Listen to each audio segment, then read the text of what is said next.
A wonderful good evening, everybody outside my screen. Happy to have you in all our channels here. Welcome, dear Ray. It's fantastic to have you back on the show again. And welcome, Thomas and Marshall. As always, it's a fantastic opportunity on Tuesdays to have you all together. Ray, fantastic. You won an award, another one. But this one, for me, is a bit very special, such as CRM players Paul and Brent giving you a medal of distinction for Thunderhead. And you were the one who answered to the call, the shout out. How did you feel about it? We are very fortunate to have both Brent and Paul consider us for that award. We're fortunate that it's a number of times in a row now, and so obviously very excited. It is not something that was done overnight. It came over a couple of years. Tremendous amount of investment, requires even more investment to get to its full potential. But we're very happy to get the award and to be one of the vendors, along with the others, very, very good names, that we can say that we're in the same ballpark as those other big companies and strong companies. Mm-hmm. So thanks for asking.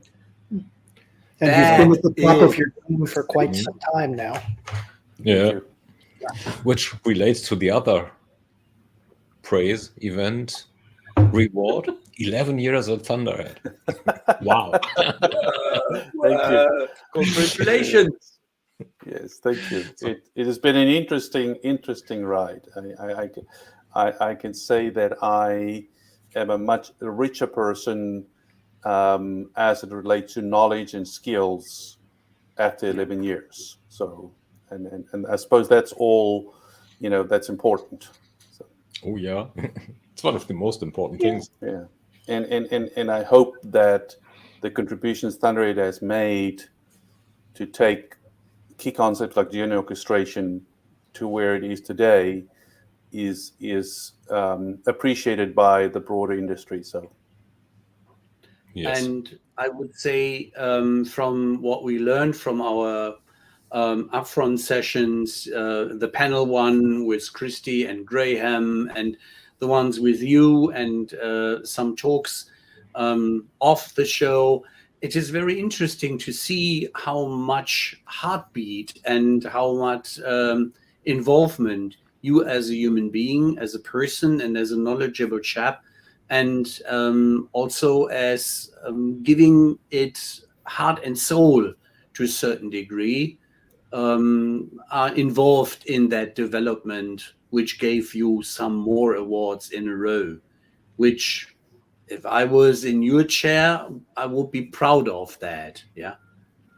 I'm very proud, along with everybody that works with me at Thunderhead, and so and as I said, I still see a long path forward. The problem that we're trying to solve is a uniform problem across the globe. It is a complex problem to solve, and therefore it needs sophisticated software and technologies, decision processes, architecture to be able to solve those problems. But we're not going to solve those problems overnight. And hopefully the topic we had today is a peek into the future as to where we think this could go. To help, brands be more aware of the emotions, the sentiment, the needs and wants of their customer base. Which relates to the question that I see here in the chat, which is exactly what we are talking about today, right? Sven, my answer is I'll be 72 in 11 years. So that's what will change in 11 years. I will still be hopefully a good golfer, a good tennis player, and a good pickleball player. So maybe like 30 pounds lighter. Still as healthy, but in South Africa we would say that if you unthankful, then you complain with the white bread under your arm, because the white bread is seen as something valuable and expensive. So, I've had a great life. Fortunately, I've met great people, made great friends, have great family. But what the next 11 years will hold, I let's leave that for another conversation in the next couple of months. So obviously there's been an event in our life with Medallion acquiring us. So things might change. We're still getting to know how we will fit into a bigger and broader organization. So we'll look forward to see what's going to happen in the next couple of months. Now let's get back a little to our topic, which is autonomous journey orchestration. The first thing that one could ask oneself is, what the heck is this? And what are the preconditions and the likes? Maybe it's a good place to start. I'm going to give you a political answer. I'll tell you what it's not. So, let's start there. That narrows it down. That narrows it down. It's not a marketing automation solution. It's not a campaign planner. It's not a tool where a business user sits in front of a screen and believes they think and they know what their customer base wants over time and how they want to progress along a journey to acquire or to use a product. If you take that as unfortunately what some companies coin as journey orchestration, I think that's still campaign management. That's marketing automation. That's what it is. On the other side, you have the approach that a company like Thunderhead has taken to use next best action or next best conversation as the foundation for journey orchestration, which comes from a historic next best action philosophy where you have 50, 100, 200 possible actions or conversations you can have with a customer. But in essence, it is a list, and the system will intelligently pick the eligible actions or conversations, and then use sophisticated algorithms to arbitrate and pick the prioritized conversations for Thomas or for Ralph or to Marshall at the point that they interact and based on their context. Okay. So where autonomous orchestration is different than those, it's a little bit of both. Okay, it is saying we're still going to make the decisions based on next best action philosophy. Okay. What companies like about campaign solution is the concept of predictability, because they can look at a campaign plan and they can actually see, I gave this group of customers this content. If they don't respond within 2 hours, I'm going to send them an SMS or an email with this content. So there's this sense of predictability. And that's one of the things, in essence, that next best action technologies or even current journey orchestration solutions lack. So autonomous journey orchestration is firstly saying, what I want to be able to do is very much like an autonomous vehicle. Firstly, understand what the outcome is. The vehicle is parked here. The owner of the vehicle in the GPS told me to go to point B, and I'm going to proactively, based on thousands of other people's routes, I'm going to show the driver how we'll get from point A to point B. So that's kind of the first one. It is to be able to utilize historic behaviors of similar customers and predict the path for a single customer to get from point A to point B, and that point B being the intent or the desired outcome of that customer. So firstly, it brings a visual aspect of some instance of predictability to a business user that's saying, I've got 10,000 customers that are engaging. 4,000 of them are at this point of the journey based on their historic behavior, based on their demographics, psychographics, transactional insights. The solution will predict the behavior across channels and touch points over time of these 3,000 people, so they can visualize and see where possibly in that futuristic or predicted path the friction could occur, or there's a group of customers that might need assistance to be able to get to the endpoint, and then utilizing that to be able to proactively provide conversations that will help overcome some of the possible friction that customers might have in terms of getting to their account. So I think that's the first thing. The second one is that, and I wrote that in a blog post a while ago, that I think that brands spend a lot of time on understanding engagement during the sales cycle or during the service cycle.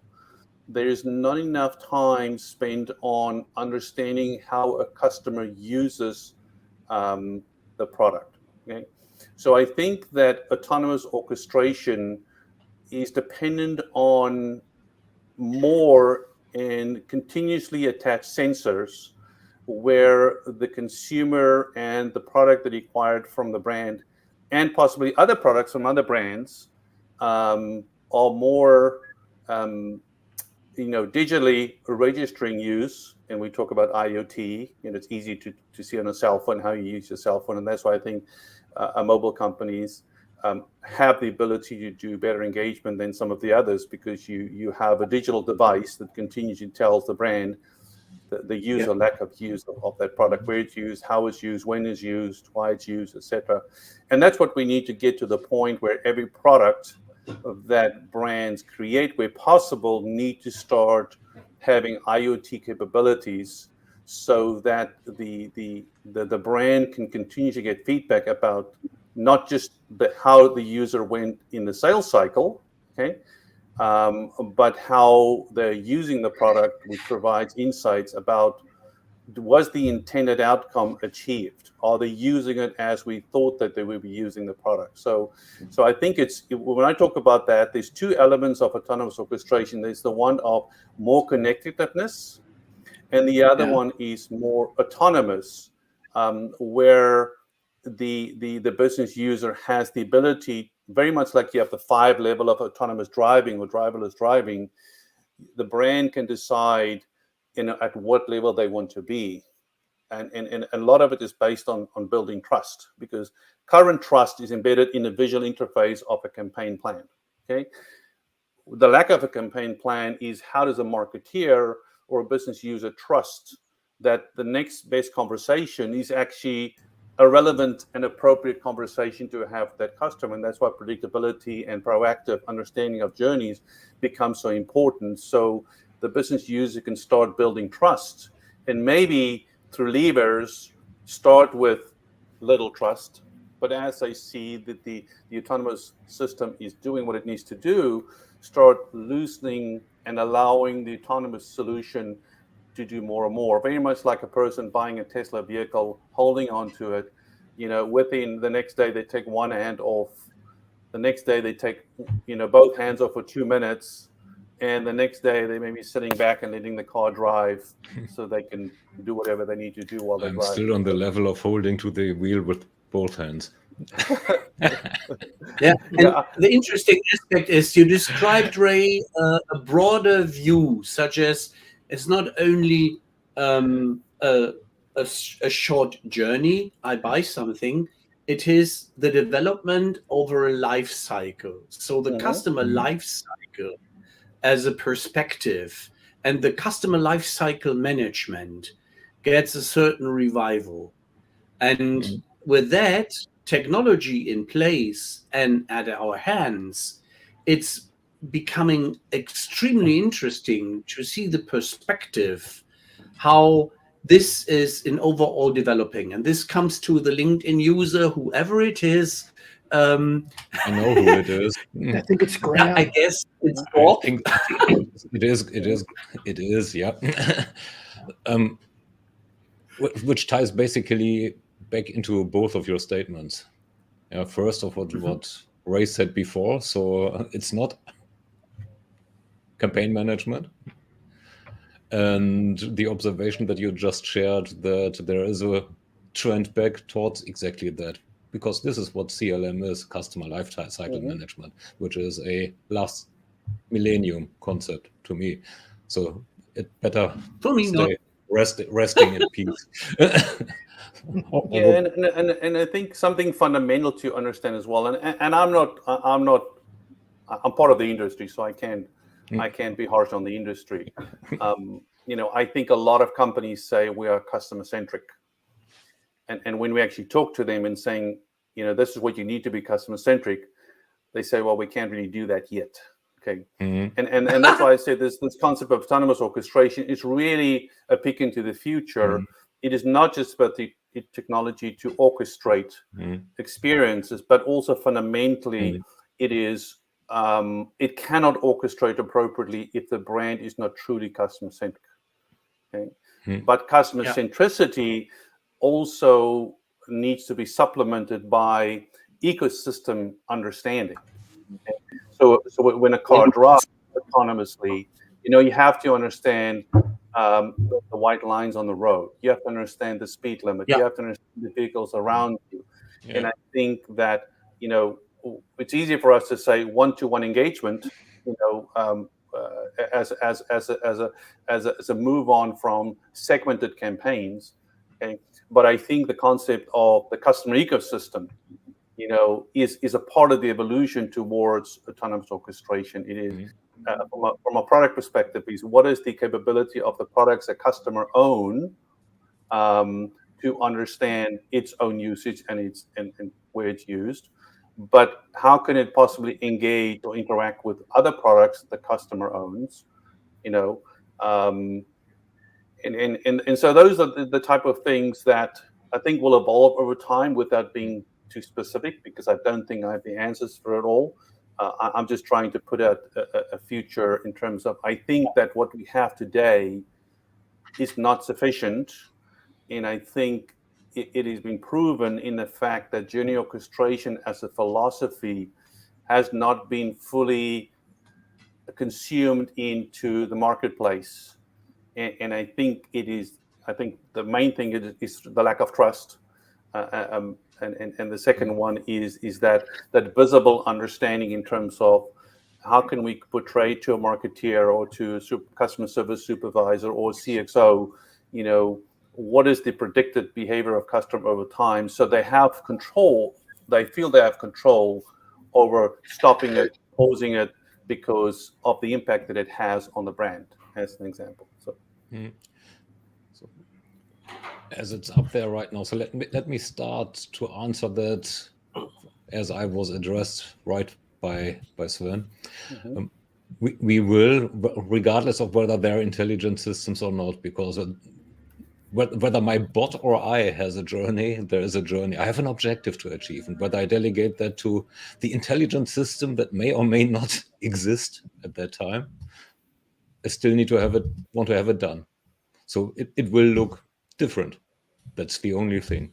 So in that sense, I fully agree with Graham, who is the other side of this whole discussion. What would you think there?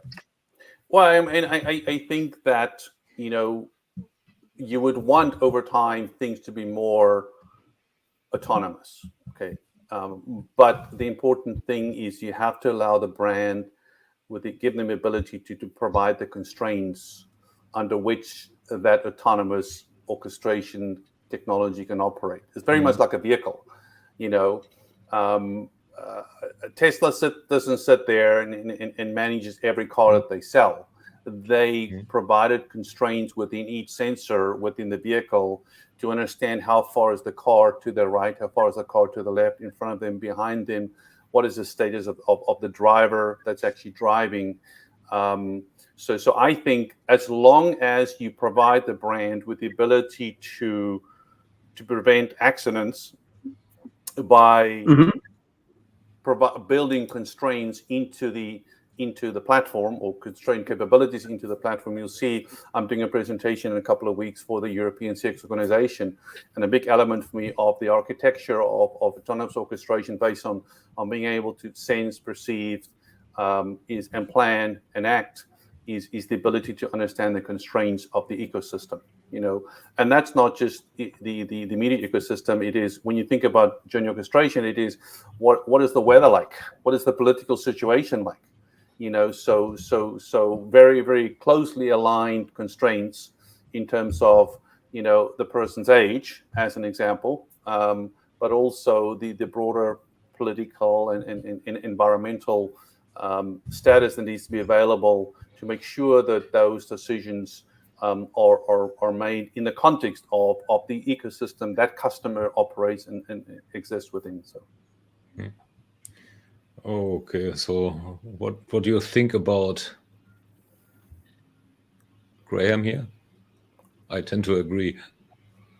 We do have a lively discussion going on. Yeah, there's a lively discussion going on. Geht die Post ab. Well, and we have a discussion amongst ourselves as well. Customer lifecycle, and that replies to the question of Graham before. CLM, customer lifecycle management, is an inside-out looking thing. That's why it better be dead and stays there. But, well, that's only me. But back to this one. No. He said the one that JOJ is still at the beginning of Everest diffusion. Yeah, I totally agree with that. I think, I would say I don't think we've tipped this, the scale in terms of providing brands with what they want. I think it is the evolution of JOJA will evolve as digital connection evolves. As I said earlier, as more and more products have become IoT devices and become aware of IoT. When you think in a home, in terms of your refrigerator, being an IoT device, I've seen some of the companies that they have bags where they store their vegetables in, and that has kind of an expiry date on it, so that the plastic bag and the refrigerator connects with each other and sends a note to the owner of the house to say, hey, you have fruits and vegetables expiring in 2 days, as an example. That's kind of what I'm talking about. So let's not get the word journey confused with long-running processes, because I think for me that the single use of a device in itself is a journey or a micro journey, which is separate from the buying cycle of buying a device, which can take 3 to 4 weeks, 3 to 4 months. Buying a car is 3 to 4 weeks. But I think that if somebody bought a car over a period of 6 weeks and he gets into the car, I think that first entry into the vehicle, getting it started, driving off, is by itself a micro journey. And what is the experience of that consumer in that sense? So, why not? will be fun. And Graham, we don't have any qualms in bringing you in live. If you don't have any, just give me a shout. Then I'll send you the link via Messenger, and via LinkedIn Messenger. And the other aspect is learning from, as we mentioned, autonomous vehicles and autonomous driving and building trust. The mistrust against anything and everything which is in a black box and we can't see through is tremendous. And what you gave as an example is to build that trust and the reliability, and that you, under normal weather conditions, no sunshine into your camera, no icy road, that you can trust to a certain degree the autonomous mode of a Tesla to a certain degree. But there it comes. If I go to the not so much Star Trek signed Kobayashi Maru or something like these tests, but if I go for a very knowledgeable chap here in common science and going through the TV, and he made on artificial intelligence a special, and he said the reckon power and the energy needed is so tremendous, and we are just at a starting point. What is your perspective on the amount of data, the energy in data centers we would consume, and the machine power to deliver it as a service? I think firstly, I think I saw something on LinkedIn this morning by a good friend of mine about the increase of data available, in essence, since COVID in 18 months ago, because you look at how people's behavior changed. They're working from home, they spend more time on the internet, they do things more digitally and stuff like that. So I think that I think it's not so much the amount of data, it is the amount of right and relevant data. I think that's what brands will have to start differentiating, because it's easy to saying we have 150 gigabytes of data, we're going to try and make sense of it. I think the first thing you make sense is what is really relevant data.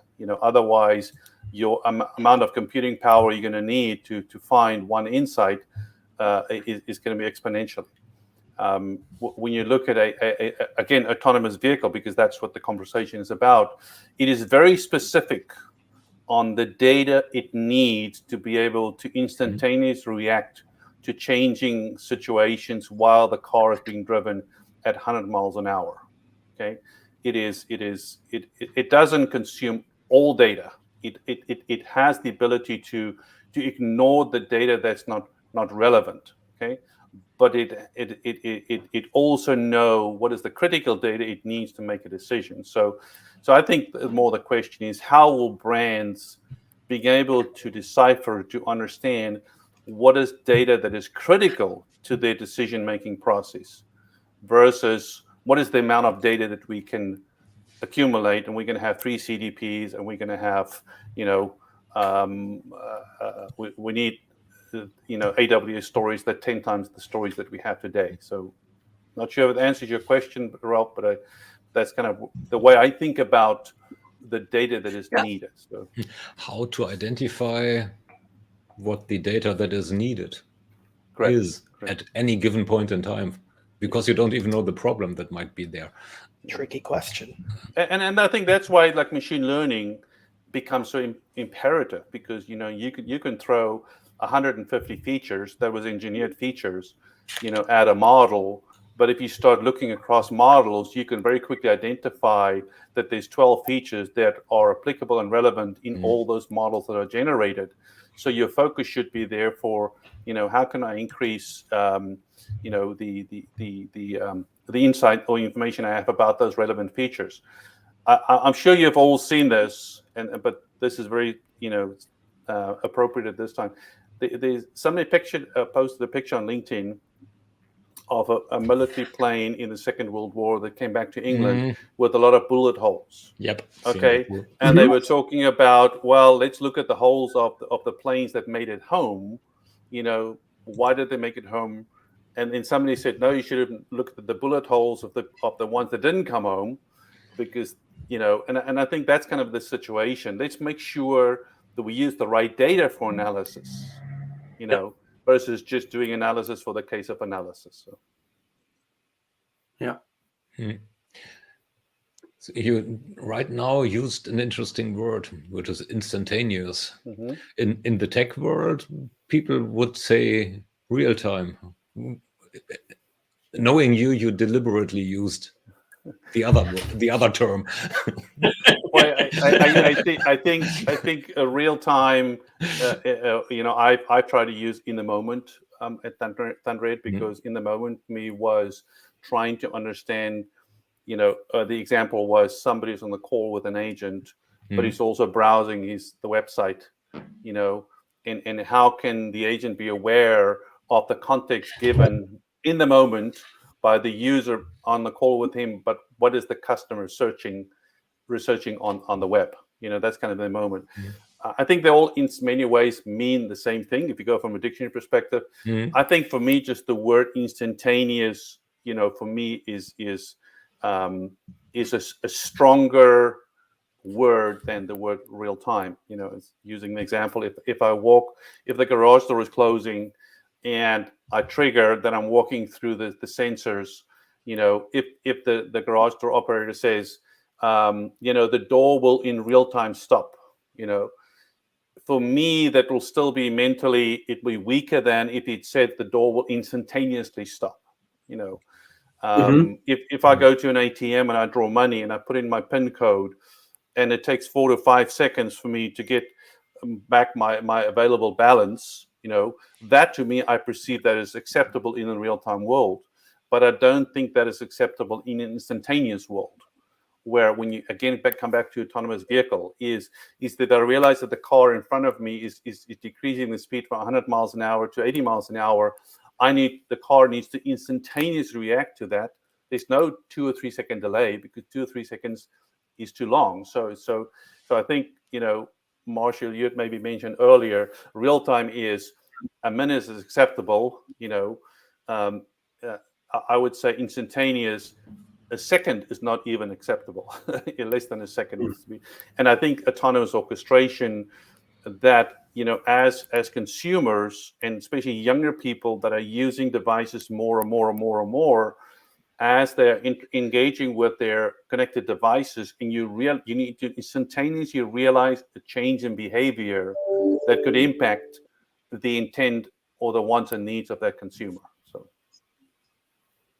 And this is very just if one sees the expectation in speed and agility and reaction of the other side who is communicating with me. I want, the moment I ask the questions, I want an answer. Yeah. But you also want an accurate answer. So what's Exactly. more important? Accuracy or speed? Accuracy or speed? I'm definitely with that objection, Your Honor, such as I expect an accurate and agile answer. And so this is the right answer right now. Yeah. And that is the expectation of a lot of customers. And this is exactly where we have the challenge. Yeah. And where we have to bridge a gap between speed and accuracy and clean data and doing a good job with crappy data. Not only smelly, but simply there might be only a little slice wrong and the car is driving and crashing. Yeah. So to use that image. Yeah. I think just to maybe conclude the real-time versus instantaneous versus, is in South Africa, I compare those three terms. In South Africa, when somebody asks, are you coming? And you can either say now, or I'm coming just now, or I'm coming now. And there's a lot of people that laugh about South African. Yeah, okay. What's the difference now for a non-South African? Well, they're very much like real time, in the moment, instantaneous. They are related to now means, yeah, maybe in the next half an hour. Okay. Just now is maybe in 10 minutes, and now is, I'm not sure exactly when now is. So I think it really did. Yeah, so just a little bit of humor into the conversation, but that people can read it, and it depends on your own context, of what you perceive as instantaneous or real time or in the moment. So we have a clear differentiation to the Southern mentality, especially in South America, mañana, which is unpredictable when it will happen. Yeah. Yeah, exactly. Now is unpredictable. So. I think, Ralph, this is targeted into your direction. So your answer is probably appreciated. Yeah, and it doesn't matter how. Yeah, and it doesn't matter just how define fast it targeted you get into your your direction. wrong, though. I'm very honest. As a consumer, if I'm in the role of a consumer, I expect good for a fair price and in a decent committed time. I don't need everything cheap. I don't need everything fast, but I need it in a decent expected quality. This is the most important to me at these days.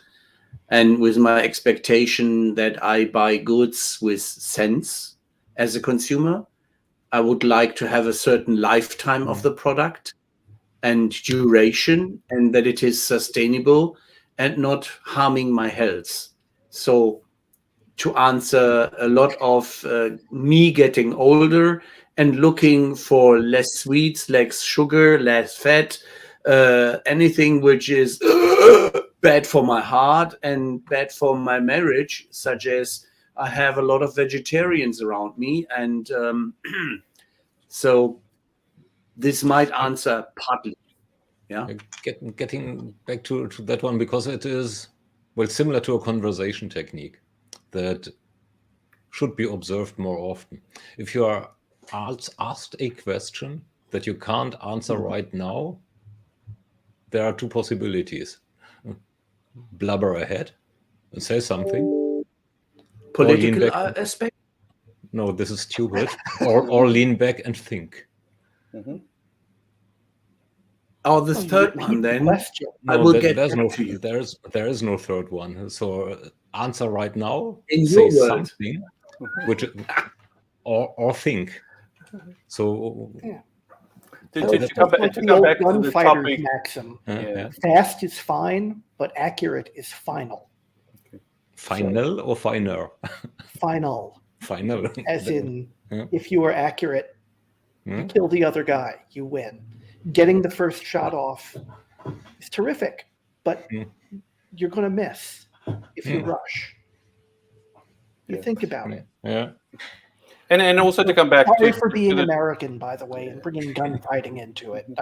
I'll shut up now. Yeah. To come back to the topic in terms of instantaneous and real time, I think that again, when you look at the architecture of autonomous vehicles, they talk about sensing, perception, planning, and acting, and I think that the alignment. When I talk about immediacy, I firstly talk about the immediacy to be able to sense immediately, and secondly is for those sensor data to arrive at the perception controller, or whatever you want to call it, to be able to fusion all of those data together to understand the context of where the vehicle is in the context of its surroundings. Somebody had made a note earlier that in the moment is not valuable if you don't understand the context. And I think that is why autonomous orchestration for me, the second stage or second architectural component around perception is so important, because every sensor piece of data you get, you have to reevaluate and perceive the environment of the vehicle, or in our world, the environment of the customer. Did that one data point, change his needs, his wants, the value we think we can get from the customer, etc. So I think that's why instantaneous is pervasive through and required through the whole autonomous orchestration, life cycle. So. Okay, Graham is a bit philosophic today. Well, I could ask another question, but that would be mean, right? It's deflection. Yeah, and there is for me still the honest third way, which you did not accept, Thomas, but I still go for it, that if you do not know, instead of giving a wrong answer, a fast answer or something, you cannot deliver even after reflection and thinking, you get back. And which is if a sales rep or a consultant is not shooting out crap to me, but says, it's a good one, and I'm honest, I can't answer it spontaneously, but I'd love to answer it, and I will look into it, and I will get back to you as soon as possible, or even make a commitment on the time. Which is still version 2. Think of it and answer. Yeah. If you don't have a solution, admire the problem. Even better. Oh my God. What a beautiful problem I love to that have. One. But how does that iteration, how can that be solved with journey orchestration or analytics or automation? Let's try to. I'm not really sure I understand the question, and maybe I'm not giving you an answer. I'm appreciating the problem. I just think that what has happened is, and I've had a problem with this a long time, it is, and especially in the web content personalization world, where people are saying when a consumer is attached to the brand, you have to personalize that experience. Okay. Yeah. I say, if there's nothing to talk to him about, say nothing. And I think so. So to answer your question, my way is just sometimes better to just not say anything. Just shut up. Just shut up. The penguin. I think that's what it is. If I can enrich the conversation or progress our relationship, then it's sometimes better to say nothing. There is a little comic. It's a penguin, and roughly German it is, wenn du keine Ahnung hast, dann einfach mal die Fresse halten. If you have no clue, then simply shut up and don't say a thing. Yeah.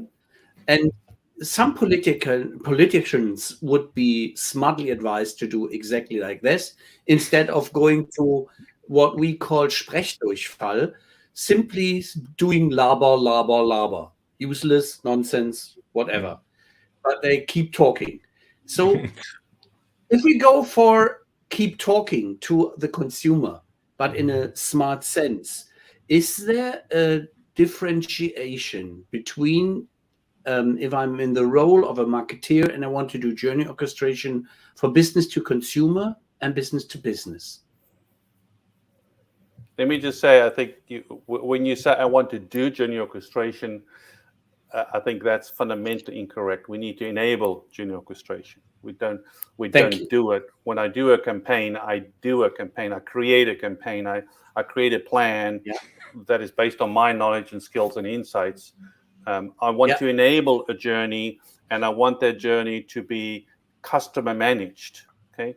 So again, what is the population of conversations we have, but allow the customer's context, needs, wants, insights to be able to determine how they progress the conversation in their own time, in their own means. So I think that's when you look at really traditional marketing automation versus futuristic autonomous orchestration, it is just let it be.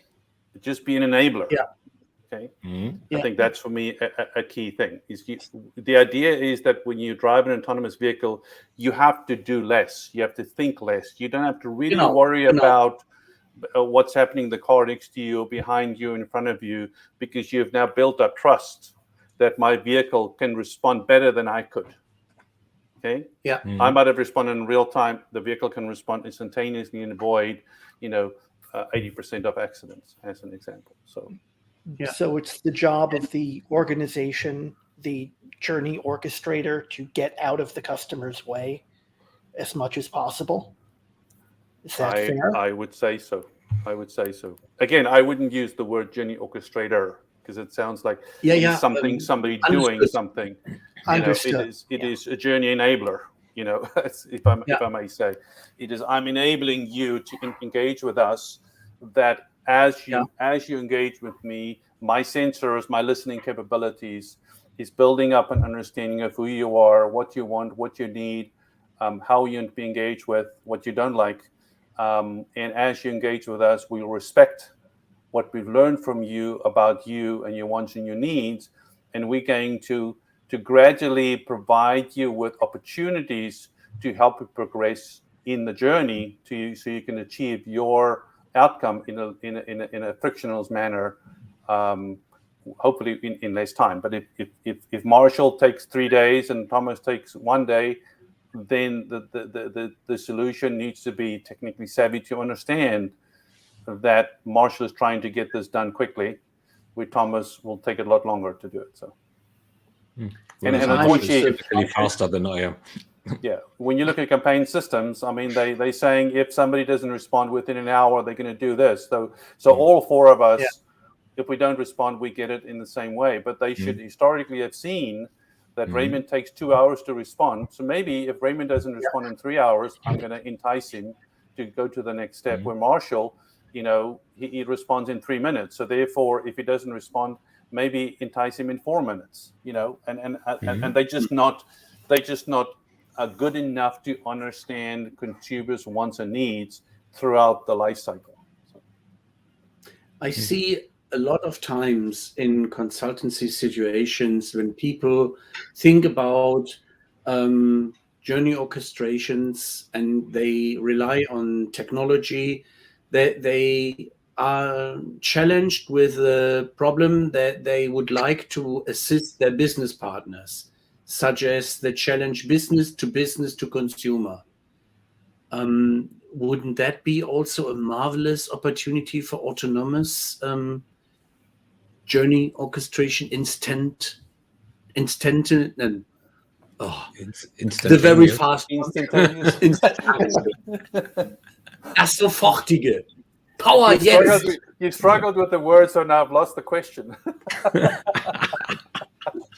I'm going to sit back and, like what Thomas has said, I'm going to sit back and think about it. So, and then in 5 minutes say, I don't have an answer for it. Let the parrots jabber. No, Ray, it was an honest answer, and you find it also in our prep sheet, such as I was wondering, because we had yesterday a similar situation that we see that business to business is one world, business to consumer is another one, and business to add your partners to get better service, for instance, to their end customers, is another interesting aspect where a lot of organizations simply goof. Ja. Aha, genau so. Okay. Well, thanks for the question. Interesting. Yes. Well, are they goofing or they? Yeah, Sven, instant coffee. I go for it, but don't deliver it in the lousy quality of Nestle. Just give me something decent. Yeah, no Sanka, please. But I think you have to understand that what's decent is different, for every person, and it depends on who you are. It depends on your background, So again, saying everything, when is enough, and that's different for everybody. Can you retire with $100,000 or $1 million or $10 million? It depends on you are, and I think maybe brand don't always expect that, Not every lady is going to buy a Louis Vuitton bag, For them, having a Coach bag is amazing, and it's 10 times cheaper than a Louis Vuitton, So for some people, one Louis Vuitton bag is not enough. You need 2 or 3 or 4. So, and I think brands don't always understand that. So that if we go for coffee, that there is a challenge in the perception of the consumer what is decent. And just imagine it's not 10 years ago that Intel has invented an automatic vending machine for coffee in barista style. They had the clue of getting a decent brewed coffee in barista style with the differentiations in taste with good ingredients, not that crap powder. And this was vended or introduced to world shows and utilized there. And the technology inside was from Intel. That was their clue in it. Yeah, they do not sell coffee tomorrow, and they will not go for the vending machines, but the technology was Intel inside. And this thing was smashing, marvelous. Yeah, I'm not the most brilliant coffee taster or the connoisseur of 20 Costa Rican different tastes and beans, but it was a really tasty, cool coffee in a lot of varieties and cappuccino versions and all that. This is what I said. This was instant. It was sold at a fair price, and you could make your choices depending on your specialties and your ways of how you like it.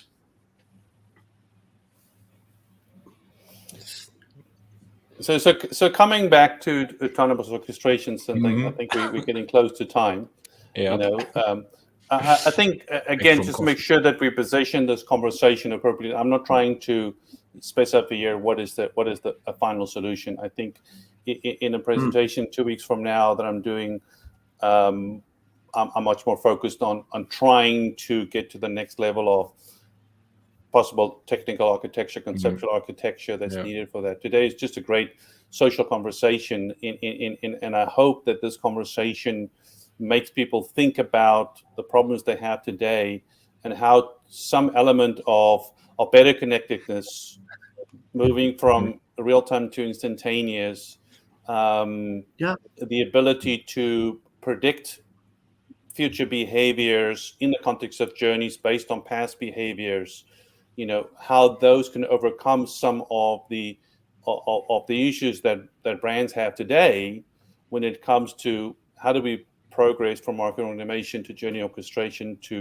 but journey orchestration is not really giving me yet what I need because I'm so accustomed to being able to be in control and visualize the journey in a campaign world. So I think it's up to the journey orchestration brands to really think hard about how do they fill that gap between traditional campaign journey orchestration solutions and current truly journey orchestration vendors like Thunderheads, you know. But what is that thing that's missing to allow brands to transition from this pre-planned managed customer journey to a reactive, agile, customer managed journey?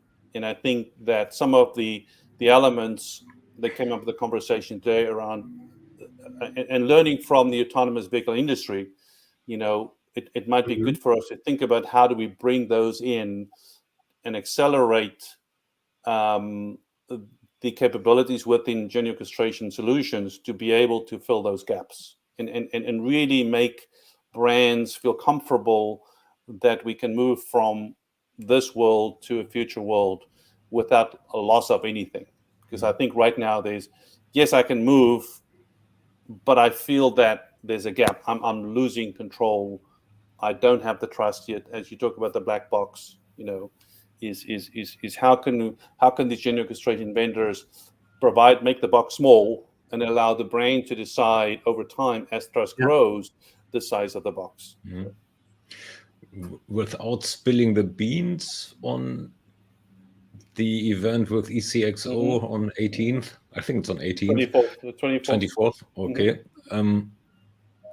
Any hint what to the answer already? I think it's more of a technical session, and I have slides that back it up. You know, that actually it's easier to talk to, but it's really taking down kind of the sensor piece, the perception piece, the planning piece, and the actuation piece, and saying that when we take that as learning that from the autonomous vehicle architecture, what should be in the buckets? What should be in the sensing bucket? What should be in the perception bucket? You know, what should be in the planning bucket? What is the sequence of activities within, especially the planning bucket? You know, so I just really like to back it up. Okay, so I was asking myself, GDPR. There must be also a law bucket, such as that you do not harm existing laws. And that's why when I talked earlier about constraint analysis, that's one of the constraints. You have internal constraints, you have external constraints. Yeah, so a lot better you word. need to make sure that the orchestration engine cannot operate outside the limitations of the constraints set by the brand. So because only then, if they believe those constraints will never be broken, you know, that they can start having trust, you know. There are two questions that came in just in the past few minutes.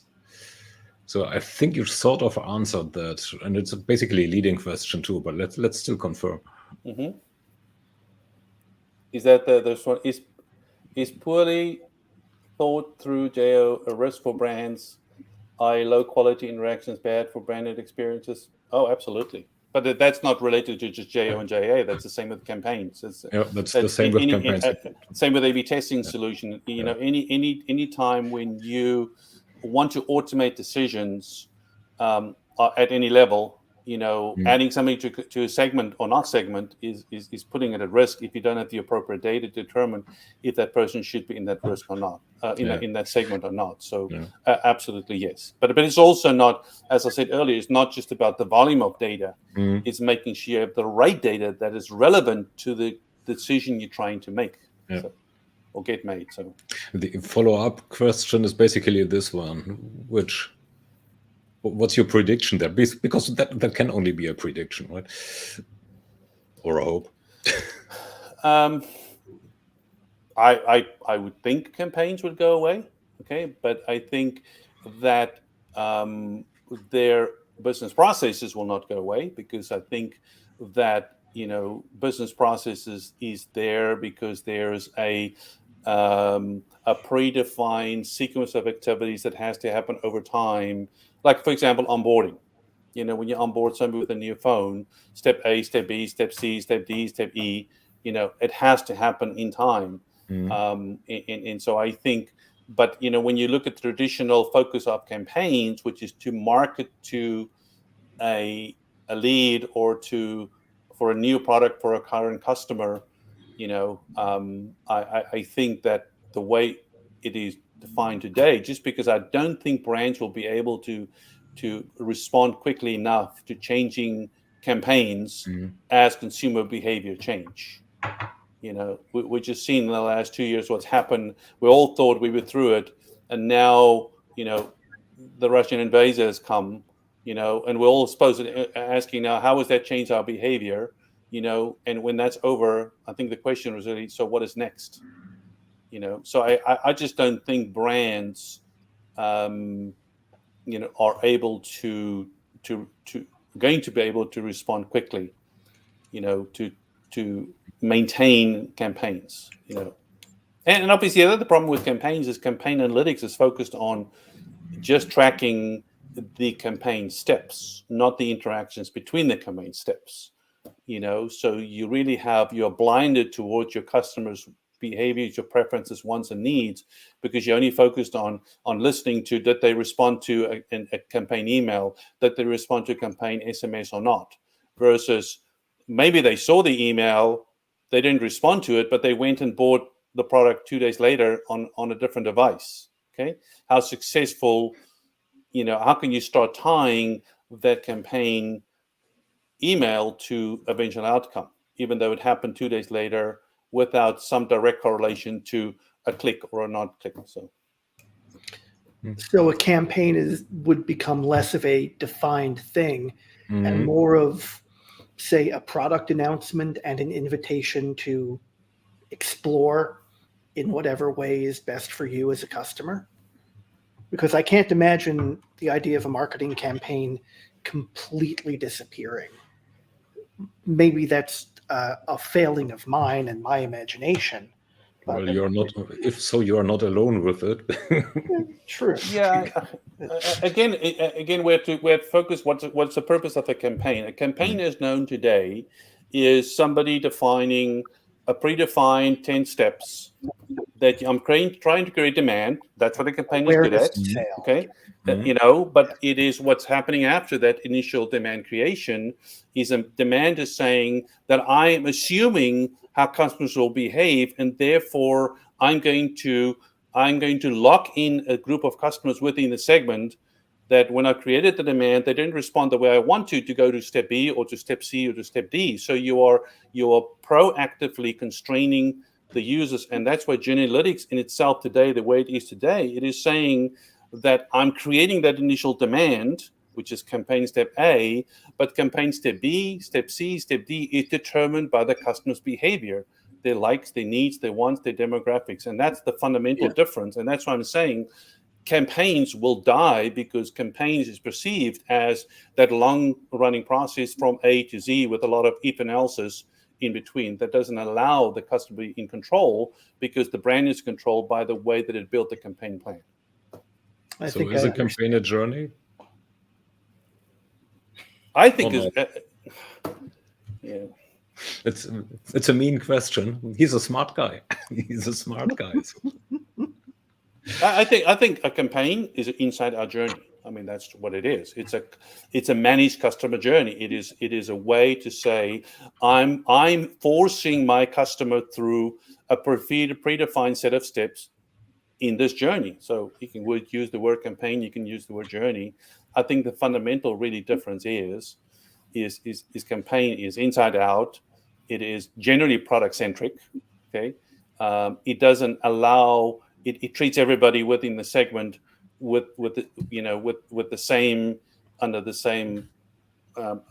mechanism. Okay, where Journey Orchestration is saying that I wanted the user behavior to be able to control what they do next or how they experience us next.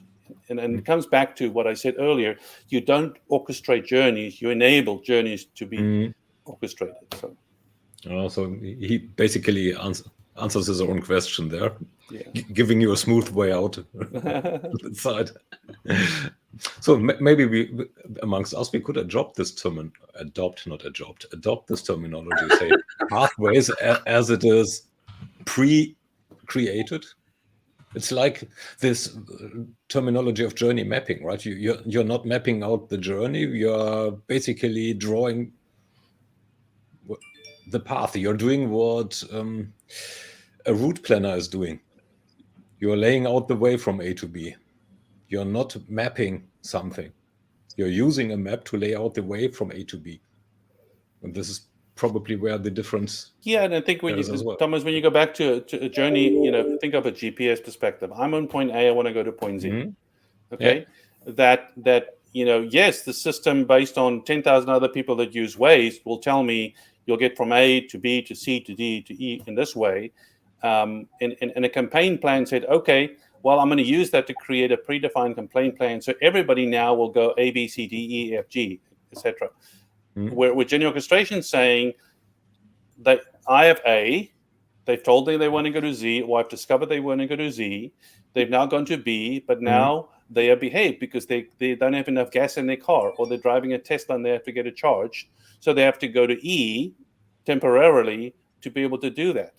Okay? So I think that's kind of the difference between the two. It is saying from A to Z, I'm being helped to get to Z, okay?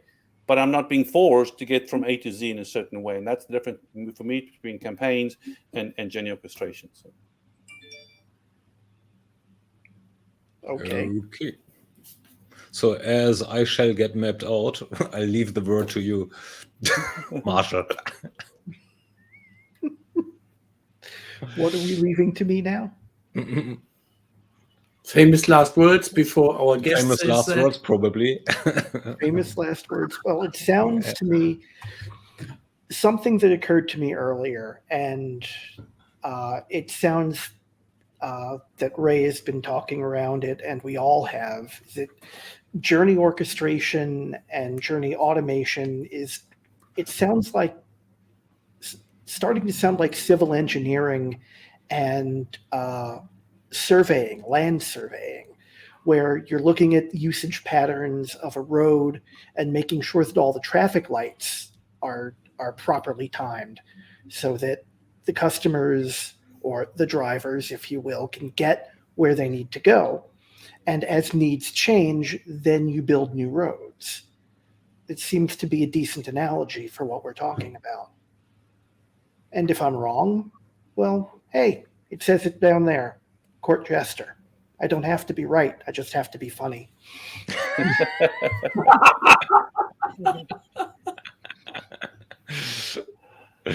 Okay. And I hope this is a topic that will be discussed many more times before anybody makes a final decision of what technology will be. And I think that very much like Journey Orchestration, you'll have 10 variants of what people mean by autonomous orchestration, so count on it. And we are very grateful that you gave us that perspective ahead of real time, and that it leaves me with a lot of marvelous thoughts and ideas and inspirations, how instant we can get and how autonomous we can get. And I agree absolutely. And I'm very grateful that you have been with us, Ray. And a big heap and thank you to our audience, which made this one not only fun, but a bit challenging to follow all that fantastic comments. And Graham, be sure you get an invite so we can continue on this sophisticated and philosophical approach from yours, a bit more in depth. Thank you very, very much, Raymond. You're very welcome. Always have a nice day. Great high-level conversation when you're with us. Thank you. Can't wait to have you back. Thank you. Appreciate it. Appreciate the invite. Bye. Thanks to the audience. Going backstage now.